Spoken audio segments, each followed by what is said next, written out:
नमस्कार।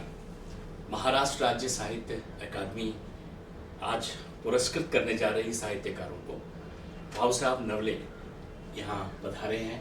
आपको पुरस्कृत किया जा रहा है। अभिनंदन, बधाइयाँ। आपको क्या लगता है किस विषय पर आपने काम किया है इस पुरस्कार के लिए?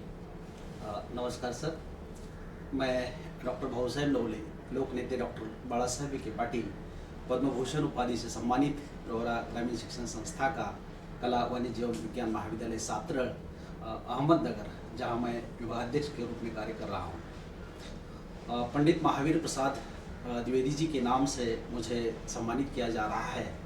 और मेरी जो कृति है वैश्वीकरण एवं हिंदी का रोजगारोन्मुख परिदृश्य, जिस कृति के लिए मुझे अकादमी ने पुरस्कृत किया, मैं शुरू में ही महाराष्ट्र राज्य हिंदी साहित्य अकादमी को मनस्वी धन्यवाद देना चाहता हूँ। आपका धन्यवाद तो है, लेकिन जो आप काम कर रहे हैं आपको कैसा लगता है? पाठक वर्ग इसे किस रूप में स्वीकार कर रहा है? जी सर, वर्तमान में आजकल हम लोग कहते हैं कि भाई रोजगारों की कमी है, लेकिन जहाँ तक मेरा अनुभव है, जहाँ तक हिंदी भाषा के अगर हम वैश्वीकरण के संदर्भ में अगर हम उसे देखते हैं तो आज रोजगारों की कमी नहीं है, क्योंकि हिंदी भाषा भारत में ही नहीं दूर देश में भी, विदेशों में भी हिंदी भाषा ने अपना परचम लहराया है, जिस बात को हम आप सभी जिन्हें इस बात को स्वीकार करना चाहिए। और महाराष्ट्र राज्य हिंदी साहित्य अकादमी हर वर्ष, जहाँ तक मेरी जानकारी है, मुझे लगता है कि महाराष्ट्र एकमात्र राज्य ऐसा है कि जो हिंदी भाषी प्रदेशों के रूप में हिंदी में लेखन करने वाले रचनाकारों को इतनी बड़ी तादाद में सम्मानित करता है।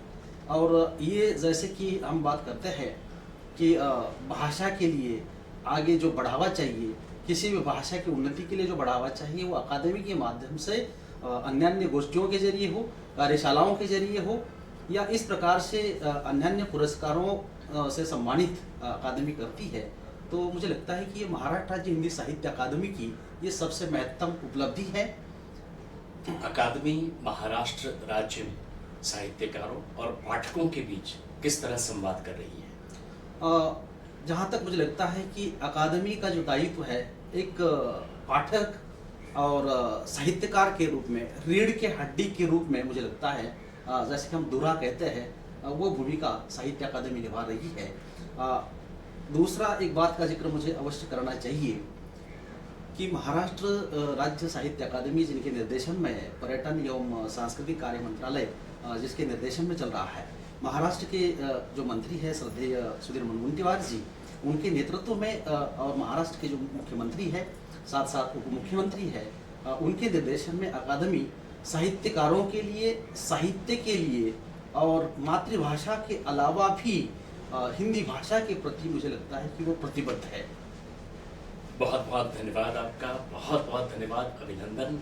आपने अपना समय दिया और अपनी बात कही अकादमी के लिए। धन्यवाद सर, धन्यवाद सर, बहुत बहुत धन्यवाद।